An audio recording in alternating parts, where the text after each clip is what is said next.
smiles the habitual wear of the human countenance, and his estimate of life and of himself was necessarily tinged by the cordial terms on which they had always met each other. He had, in fact, found life from the start an uncommonly agreeable business, culminating fitly enough in his engagement to the only girl he had ever wished to marry, and the inheritance, from his unhappy step-brother, of a fortune which agreeably widened his horizon. Such a combination of circumstances might well justify a young man in thinking himself of some account in the universe, and it seemed the final touch of fitness that the mourning which Denis still wore for poor Arthur should lend a new distinction to his somewhat florid good looks.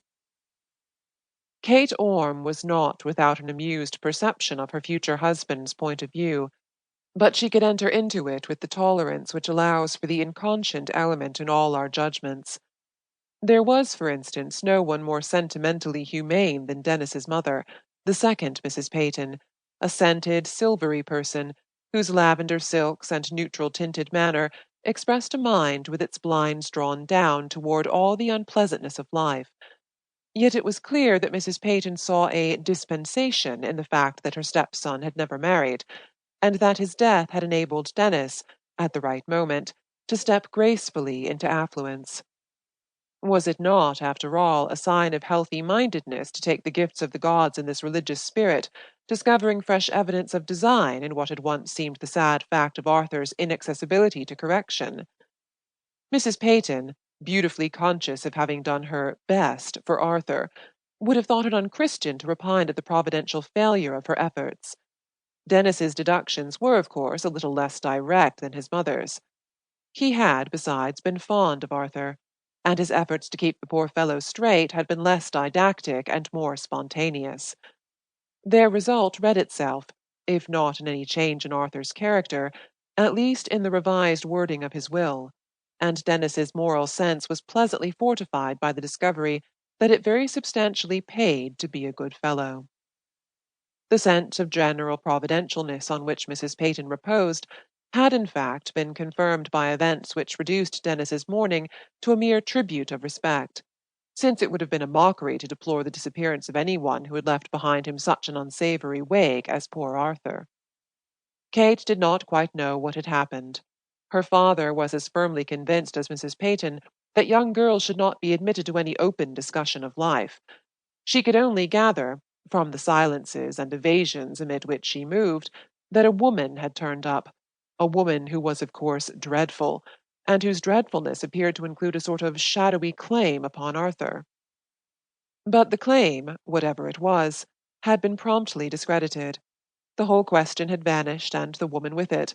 The blinds were drawn again on the ugly side of things, and life was resumed on the usual assumption that no such side existed. Kate knew only that a darkness had crossed her sky, and left it as unclouded as before. Was it, perhaps, she now asked herself, the very lifting of the cloud, remote, unthreatening as it had been, which gave such new serenity to her heaven?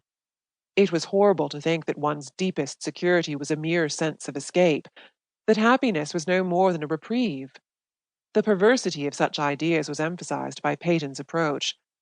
He had the gift of restoring things to their normal relations, of carrying one over the chasms of life through the closed tunnel of an incurious cheerfulness. All that was restless and questioning in the girl subsided in his presence, and she was content to take her love as a gift of grace, which began just where the office of reason ended. She was more than ever today in this mood of charmed surrender. More than ever he seemed the keynote of the accord between herself and life, the centre of a delightful complicity in every surrounding circumstance. One could not look at him without seeing that there was always a fair wind in his sails. It was carrying him toward her as usual, at a quick, confident pace, which nevertheless lagged a little, she noticed, as he emerged from the beech grove and struck across the lawn. He walked as though he were tired. She had meant to wait for him on the terrace, held in check by her usual inclination to linger on the threshold of her pleasures, but now something drew her toward him, and she went quickly down the steps and across the lawn. "Denis, you look tired. I was afraid something had happened." She had slipped her hand through his arm, and as they moved forward she glanced up at him.